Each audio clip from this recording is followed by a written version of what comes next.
Okay, this is Nick Saletti behind the scenes here at ABC 15, and what you're watching right now is the procession that is leading Senator John McCain back here to the valley from his family's cabin in Cornville. They're heading southbound on the I-17. You can see a motorcade here, DPS troopers on motorcycles, and right now they're driving side by side with the hearse that, of course, is carrying Senator McCain, where he will lie in state here in the valley for the next several days before he is flown to Washington, where that will be his final burial site. Again, this is along the I-17. I believe this is somewhere near Sunset Point. Heading southbound there, we're zoomed in tightly so you can see there are 4 motorcycles again surrounding the hearse. Behind that, though, I know you can't see this, but behind that, there are a number of DPS vehicles right now that are helping to escort the senator back to the valley. Of course, if you're just hearing the news, Senator John McCain passed away today at the age of 81. We're told by family members it happened around 4:30 this afternoon. He, of course, for more than a year has been battling glioblastoma, which is an aggressive form of brain cancer. The prognosis for such an aggressive form of cancer, not good. Typically, people survive maybe a year with it or so, and Senator McCain survived about 14 months with it, and by all accounts was a fighter. In every sense of the word, was an absolute fighter on the battlefield as a Navy airman, politically, and a fighter for his family. Was a loyal family man, was a father to 7, grandfather of 5, was married to his wife Cindy for 38 years, and loved his family through and through, loved his family. So again, if you're just logging on, what you're seeing right now is the procession that's heading southbound on the I-17. I believe this is somewhere near Sunset Point. You can see southbound there, those 2 motorcycles ahead of the hearse, and then 2 motorcycles behind that. Those are DPS troopers. And behind that, I know you can't see it, but behind that is a long line of DPS vehicles that are also helping to escort folks down from his cabin in Cornville, which is where he spent a lot of the last year surrounded by family and loved ones, different political figures that went to visit him, former Vice President Joe Biden, Senator Jeff Flake, who, of course, he served along with in Arizona, but just such a monumental figure. It just cannot be overstated how gigantic of a figure John McCain was, not just here in Arizona, but across the world, across the United States. He, of course, ran for president, was the Republican nominee in 2008, and also ran in 2000, but did not secure the nomination, but left at such an impact, was the chair of the Senate Armed Services Committee, was a veteran of the Navy, like his father and grandfather before that, and was a POW in Vietnam, was struck down in North Vietnam by a missile. It blew out one of the wings of his aircraft, and he crashed and was taken as a prisoner of war. He was imprisoned and tortured at times for 5.5 years, and when granted the opportunity to leave early from that imprisonment, he didn't take it, because he was just that devoted to his country and to justice and to the Navy and to his fellow comrades who were serving alongside him and did not want preferential treatment. And I think was just such a testament to the character of John McCain. And I think another testament to that is people weighing in from all sides of the political spectrum tonight. Senator Chuck Schumer trying to introduce a resolution to get the Senate office building named after him. And Democrats, Republicans, Independents, so many people adored the senator and appreciate the respect he had for this country and the legacy he leaves behind in our country, regardless of political view, whether they agreed with him or not. They put that aside and realized that this person was a true American hero and embodies so much of what is wonderful about this country. I'm going to try to pull up some of your comments right now and questions just so we can see. I can try my best to try to answer them as, again, you're watching the procession lead the senator to the valley, where he will lie in state for several days, and from there will be flown to Annapolis to the Naval Academy, where that will be his final burial site. I believe right now we are still working to figure out where exactly he's going to lie in state, because I know so many of you will want to go and pay your respects. William, you're asking what interstate? This is the 17. He's heading southbound right now from Cornville. The last we checked about 15 minutes ago, he was around Sunset Point, so I would imagine he is definitely farther south from that point.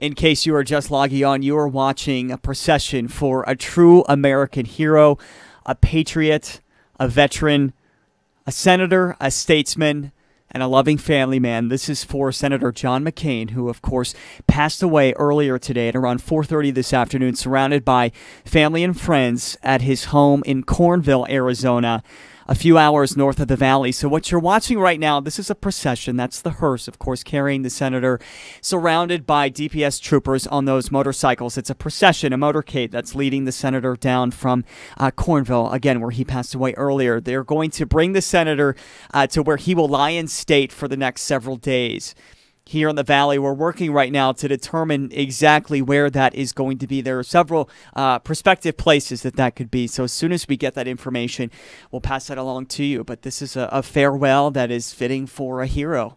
And in every which way, Senator McCain was a hero, serving in the Navy and serving in the House and in the Senate for well more than 3 decades. Was first elected to the House, I believe, back in 1982, served 2 terms as a U.S. representative, and then was first elected to the U.S. Senate back in first elected back in 1986 to the U.S. Senate, where he was elected to 6 terms, and of course not being able to finish out that 6th term. Diagnosed with an aggressive form of brain cancer in July of last year, he valiantly fought that aggressive form of brain cancer that claimed the life of Senator Ted Kennedy 9 years ago to this date, and also the son of Vice President Joe Biden, Beau Biden, them facing the same exact disease. Senator McCain, a close friend of Vice President Biden. The two of them served, of course, in the Senate for a number of decades before Senator Biden was then, of course, made vice president as Barack Obama was elected president. And, of course, they had their differences over the years. They were on opposing tickets in 2008, but they were able to put that aside because Senator McCain gave so much to this country, almost gave his life to this country in the Vietnam War, and that was just a true testament to the character that he was. So people, putting aside their political differences then and now to recognize the hero that Senator McCain is and was and will continue to be remembered for.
Okay, so if you're just tuning in, you can see the motorcade right now in the procession that is surrounding Senator John McCain. This is in the Black Canyon City area along the 17 southbound. So keep that in mind if you're driving this area. You are going to see it. It's quite a large procession.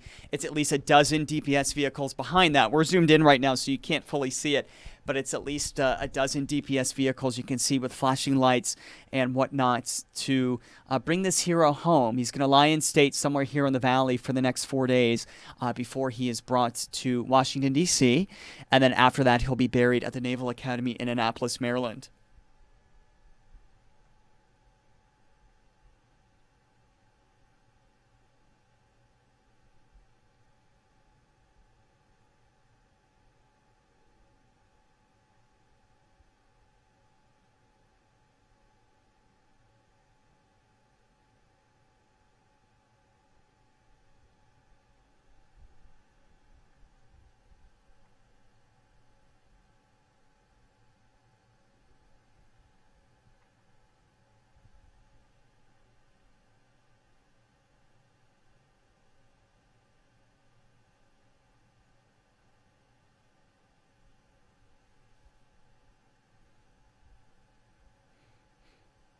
And if you're just tuning in, this is the motorcade that is bringing Arizona Senator John McCain back to the Valley, where he will lie in state for the next several days, as I'm sure so many people will want to pay tribute to him and the legacy that he leaves behind. Senator McCain, 81 years old, dying today at the age of 81, just a few days shy of his 82nd birthday, died after being diagnosed last year with glioblastoma, which is an aggressive form of brain cancer, the same that killed Senator Ted Kennedy and Vice President Joe Biden's son back in 2015. Senator Biden, Vice President Biden rather, very close with Senator McCain from their days back in the Senate. They remained very close, even though they were on opposing sides of the presidential ticket back in 2008.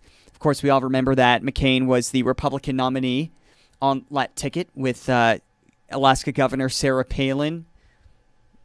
And so many people expressing their condolences for the senator and his family, and just the heroism that he exhibited. I think that Senator McCain personified so much of what is wonderful about the U.S. Patriotism, loyalty, love for country. That is what I will remember about Senator McCain. I was able to interview him 4 times in my life, the first back in Yuma in 2010, and I was very inexperienced at the time, but Senator McCain had a way of kind of giving you a warm welcome and didn't make you feel that way. He just kind of welcomed you with open arms and had a sharp wit, was a straight shooter. So you kind of always knew what you were going to get with the senator when you interviewed him and sat down with him.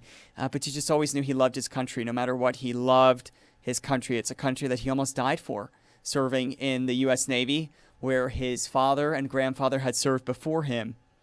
And, of course, was shot down in a plane, was captured, and was held prisoner for more than 5 years, where at times he was tortured and held in confinement.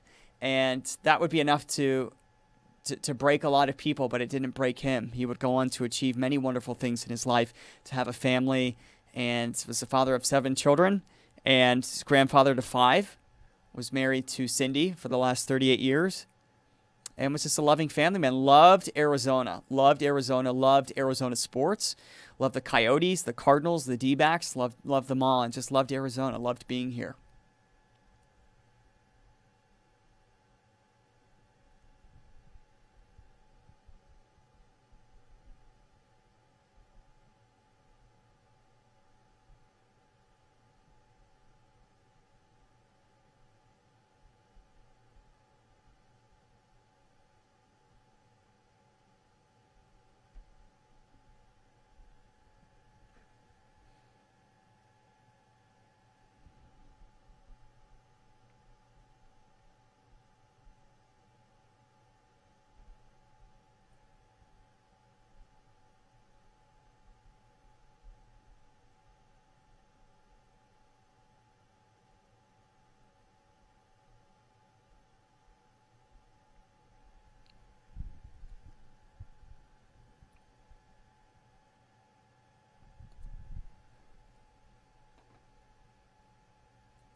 Jill, we believe that the procession is in Black Canyon City right now, and is probably driving through that area southbound along I-17 as they make their way to the valley.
Okay, Deborah, who's one of our Facebook followers, says that she sees the procession coming towards New River.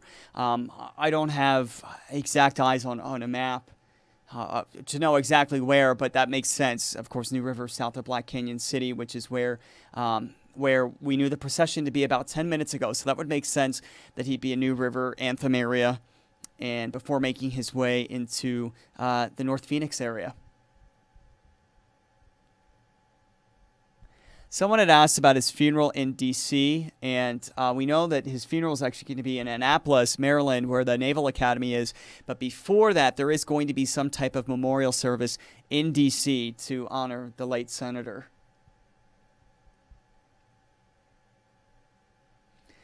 Bria's asking where they're traveling from. They're traveling from Cornville, Arizona, which is a few hours north of the valley, where McCain's family has a cabin up there where he spent really the last year of his life up there, surrounded by family and friends and other loved ones.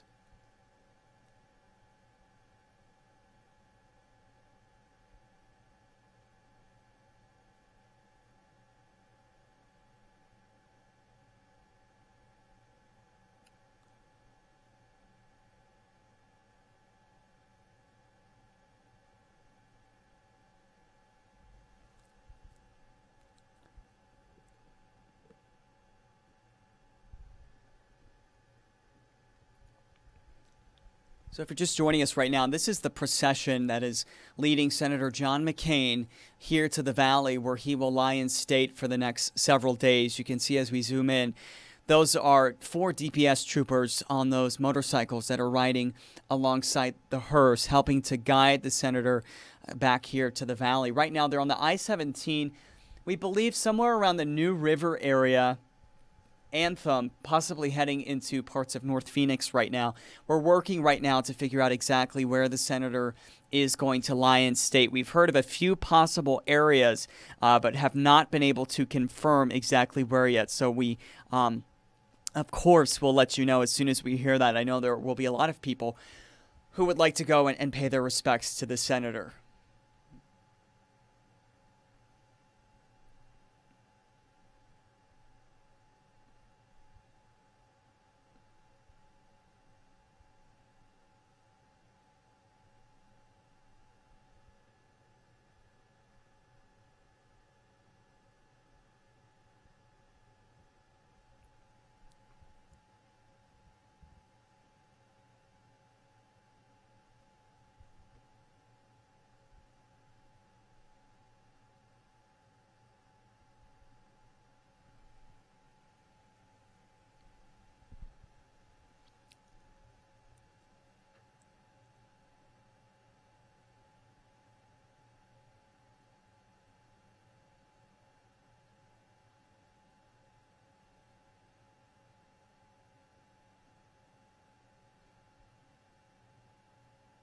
Deborah, thank you for your information tonight. I appreciate you helping us to fill in the blanks. And I'm just going through and reading some of your condolences right now. I mean, so many people, of course, saying RIP to the senator and, you know, just acknowledging the contribution that the senator leaves behind. I mean, politics aside, Of course, we're never all going to agree on everything, but politics aside, this was someone who was an American hero who bravely served our country for many years and was a POW for more than 5 of those years, and just gave so much of himself, almost gave his life to this country, and fought to the bitter end. Fought to the bitter end, and is someone who we can all look to in ways and admire.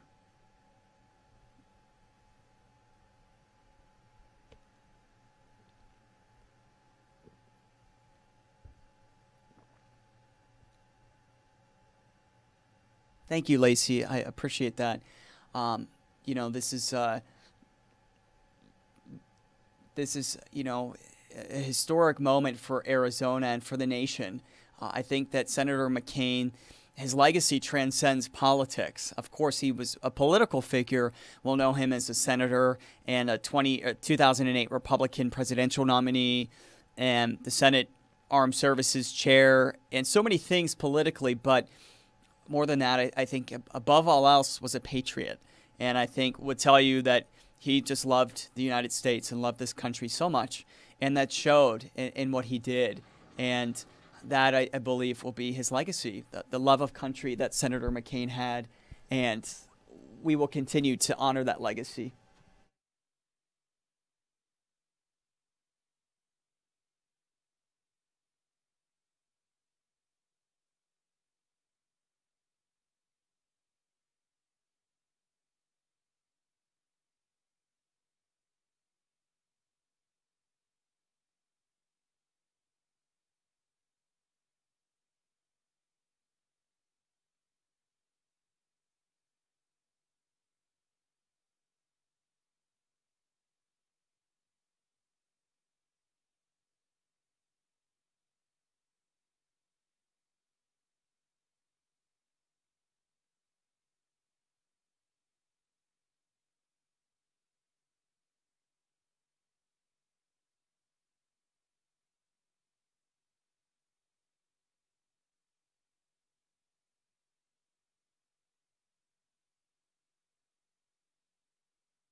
Who knew John McCain, former campaign worker and manager as well.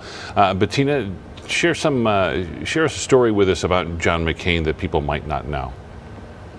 Gosh, a story. There are so many to choose from, and our hearts are just with his family tonight.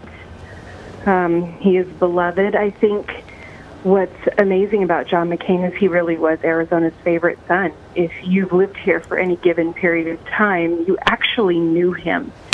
He belonged to the people of Arizona. I know he was a world figure, but everybody has that special John McCain story, whether it was at your local grocery store or a restaurant or one of the many games that he attended since he loved sports so much. You know, he was just a man of the people and loved this state and was beloved by people here. Hold on one second. I want to point out something. We're looking at a live picture from Air 15, and I just want to point out some of the things that we're seeing. You see all the cars that are stopped on the side of the freeway, not being allowed to enter. But if you look very carefully as you cross these overpasses, you are already seeing people standing outside of their cars, paying their respects to this senator. I'm sure we'll pass another overpass in just a second, but on the last one you saw half dozen to a dozen people standing out there, just taking a moment, watching the motorcade pass, and taking a moment to think of the senator's life. Really incredible scene. Really is. Go ahead, Bettina. I'm sorry to interrupt. I would say that many of those people who are stopped have a personal story with John McCain, whether they met him or he helped them or inspired them to love democracy or a cause greater than their self-interest. Remember that all of those people, there is a personal story there more than likely. Absolutely. You know, I think anybody who's worked in the news media for any period of time, I've been here about 16 years, has had a number of occasions to meet Senator McCain. And one of the things that strikes a lot of people when they meet him is that he was far from your typical politician. I said earlier that I don't think he understood the meaning of the word talking point. He took a question and he answered it, and he answered it whether it was a popular answer or not. He answered it in a way that fit his conscience, so to speak. He was a genuine man. He was a decent, genuine man, which is rare, to be honest, in politics.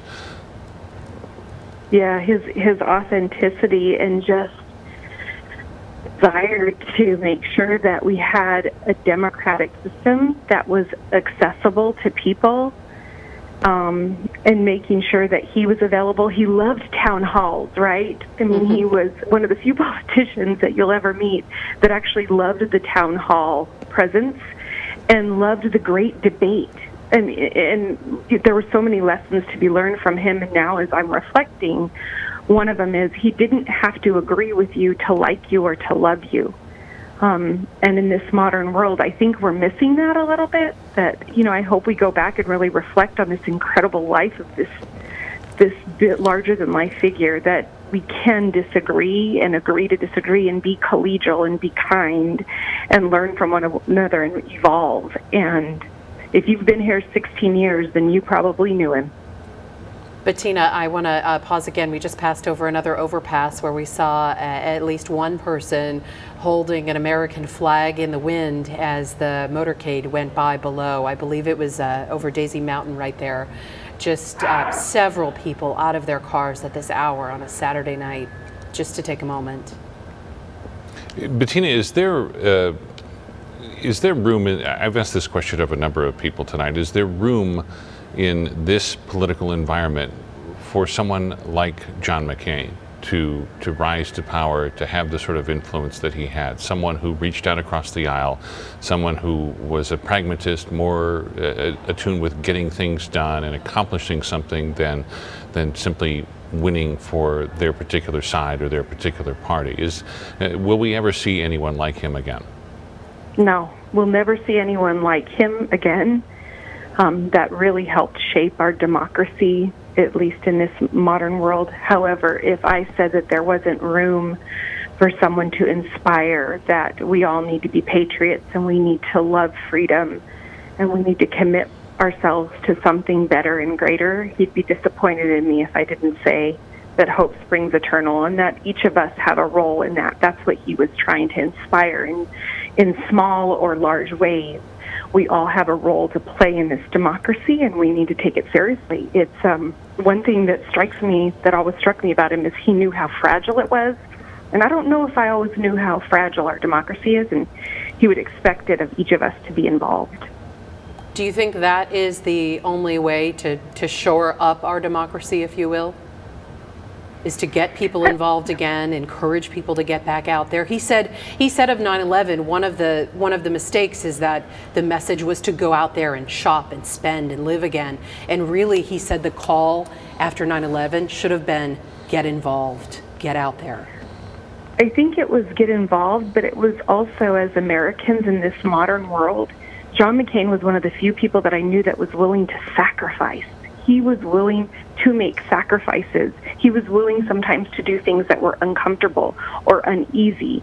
And I think that we need to maybe, and I'm going to look inward, I'm going to spend some time that, how can I sacrifice to do my part and make my community better? And he was willing to do that, whether he sat in a prison or had tough dialogues with people that were uncomfortable, but still stood up from the table and was collegial and shook hands. We need to be looking at ourselves. I think that is part of the legacy that he leaves of what is your role, what is your divine role to play, and you take it seriously and you're driven and kind at the same time. I know that one of Senator McCain's proudest achievements was to become chairman of the Senate Armed Services Committee. He always had our servicemen and women and veterans in his heart, and the bill that funds our military is named after him. Who rises and takes that place now? Wow, that is the $1 million question, and I wish I could answer it for you. me, he was someone that was always making sure that our mission was aligned with what we really needed at this point in time in our history. And I don't know who has that acumen, because that is something about John McCain that maybe people know or don't know, but he was a subject matter expert on so many things. It was really mind-boggling and mind-blowing what an expert he was, whether it was military operations, needs, or comprehensive immigration reform, whatever it may be. He was a content subject expert, and I don't know how do we replace that experience and that heart at the same time. And I'm a little at a loss, but I know he would expect me to say that there are many people out there that will rise to the occasion.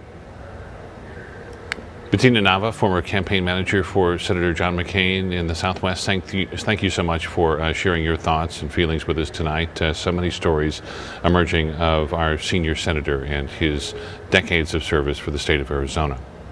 Joining us on the phone. He was beloved. Thank you. Bettina, thank you. And joining us on the phone now, J.D. Hayworth. J.D., thank you for taking time. I know personally you share so many Senator McCain stories. What's on your heart tonight?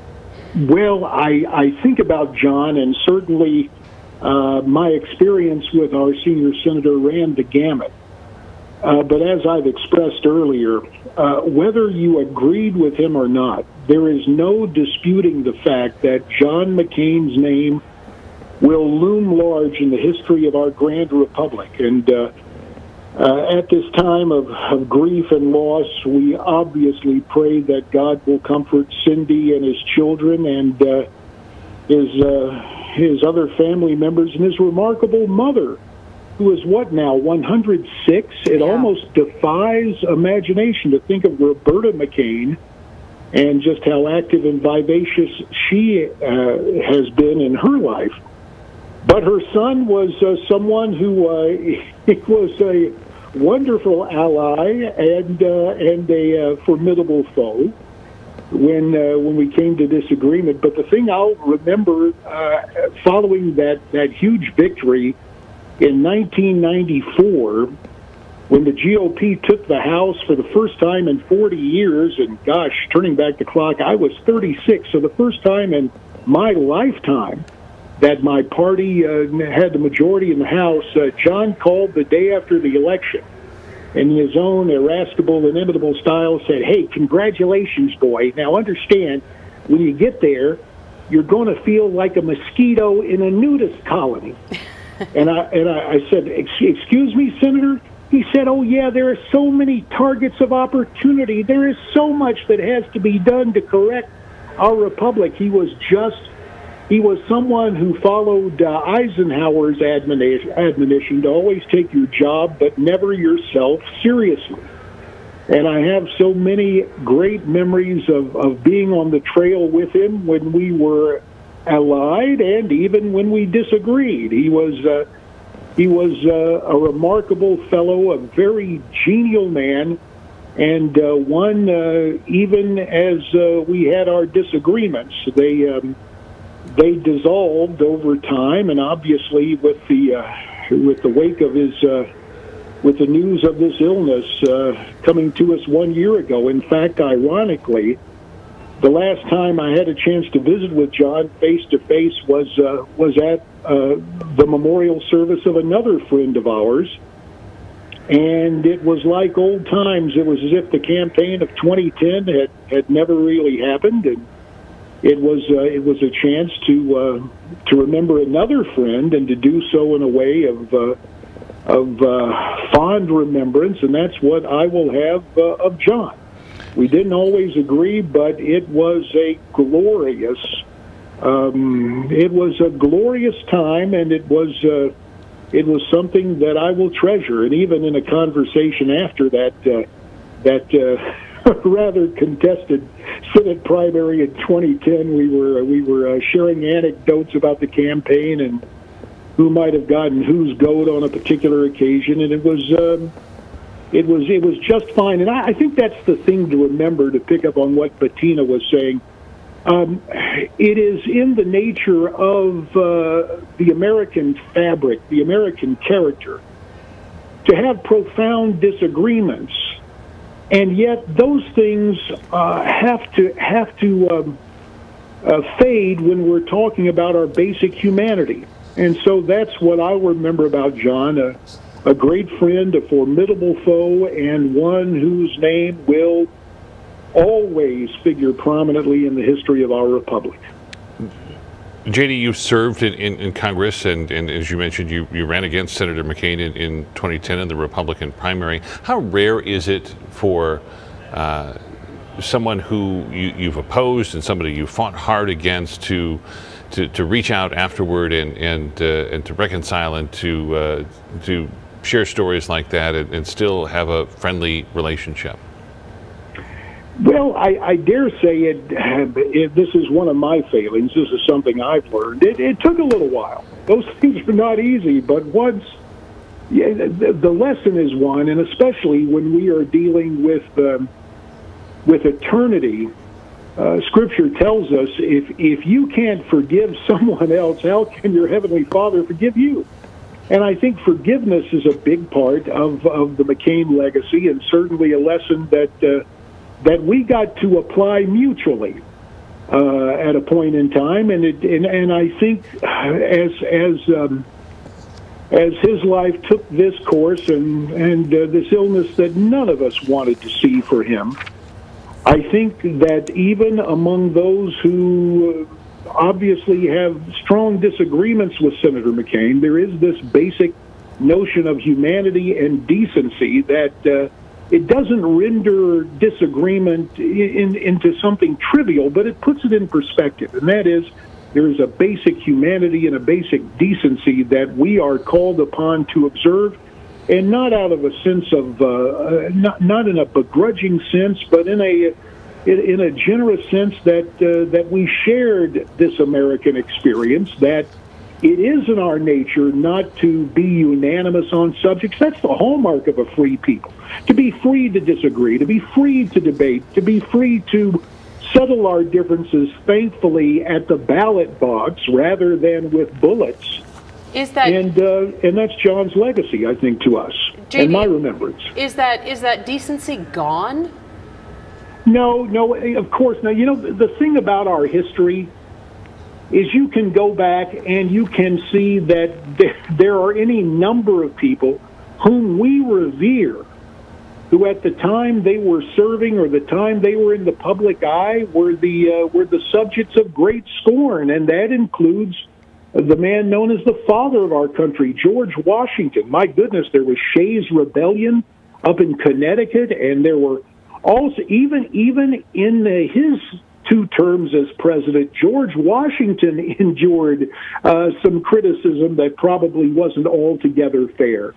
And I know that for John, running twice for the presidency and then trying to joke that Arizona is the only place where kids can't grow up dreaming to be president, he used that humor and, yes, that disappointment as a springboard to remain a force in the United States Senate.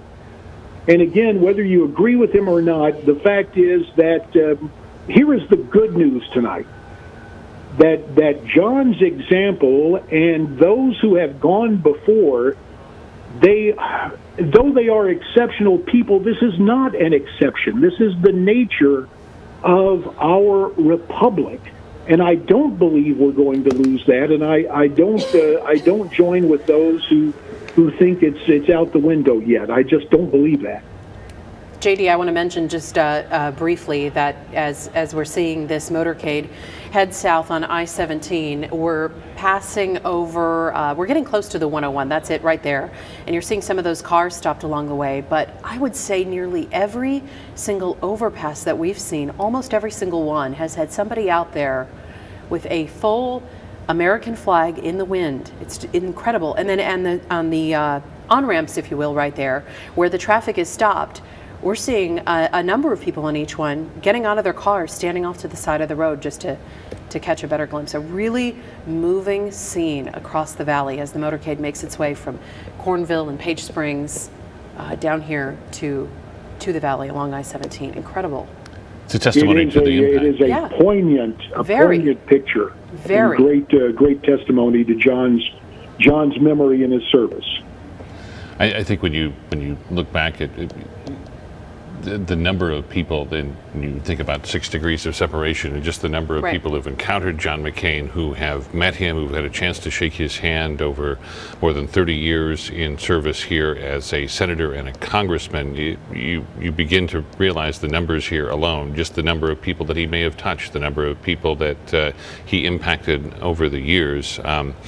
JD, as a person, John McCain seemed like the kind of guy. He came off as a very genuine, sincere type of person that, in all deference to politicians, some people don't think that most politicians are that sincere, that they stick to their talking points and they don't really vary from that. John McCain was not that kind of person. Is it fair to say that the person that you met in public life was very similar to the person he was in private?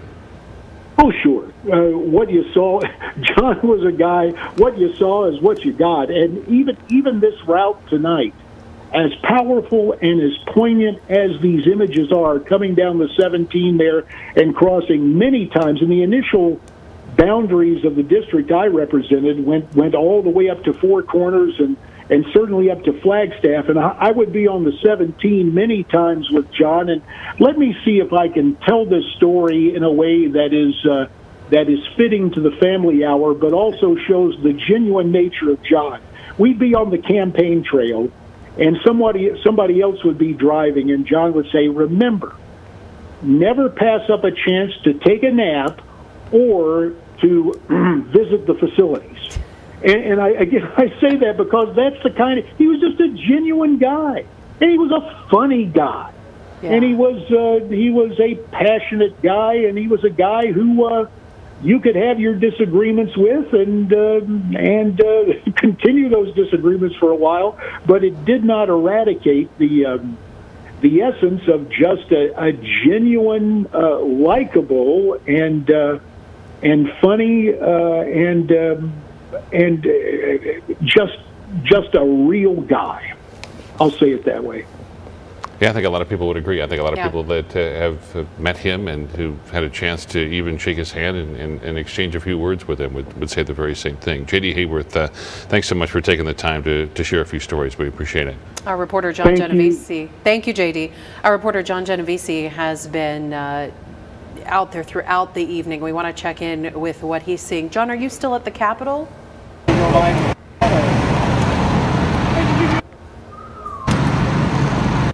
We're having some trouble with his audio there. We'll get that cleaned up and get back to him. For those of you who are just joining us, Senator John McCain passing away at just before 4:30 this afternoon outside of Sedona at his Cornville Ranch, Hidden Valley Ranch, and making the motorcade making its way down to the valley at this hour, right along I-17. And something that we've been talking about is people getting out, lining the overpass.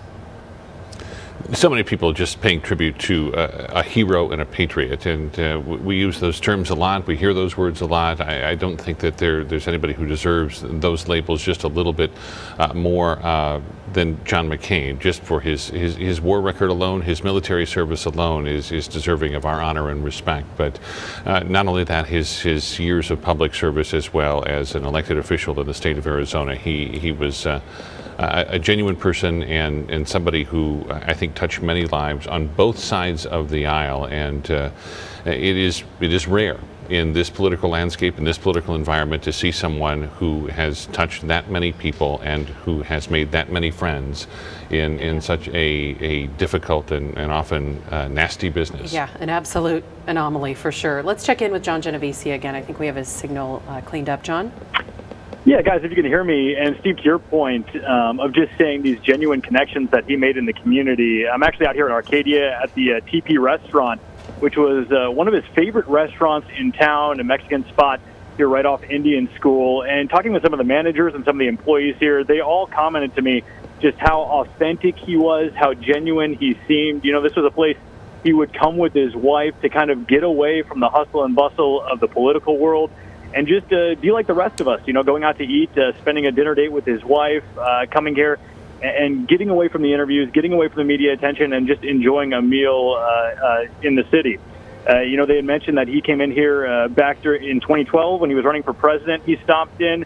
He was here with Joe Biden. And this is a spot where many celebrities have visited over the years, George Bush being one of the more recent as well. And just from what the management said, everyone appreciated how they could come here and again, get away from it all.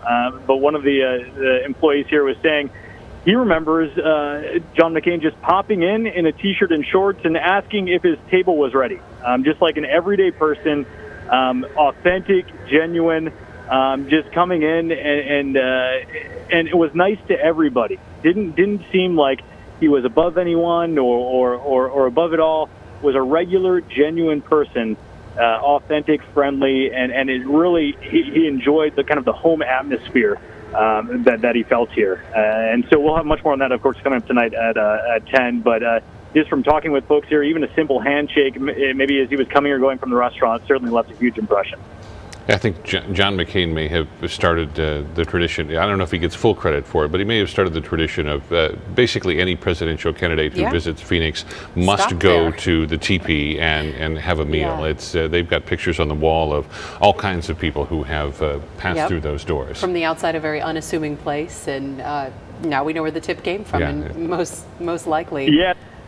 Already talking about, it's still very early, of course, but it's some way to remember him here, whether that be, I know George Bush has an item on the menu here, but whether that's the same for him or whatnot, or getting some of his photos out there. And like I said, we'll have much more on that coming up tonight at 10. Oh, we look forward to it. Thank you, John. I know so many people thinking about how they can show their respects, or whether it's a business or the Arizona Diamondbacks. I was talking with some of them earlier tonight. They said just upon hearing that he had passed, they had put a banner up on one of the billboards and standing ovation out there at the game tonight. It was one of his favorite spots in the Valley, so truly fitting.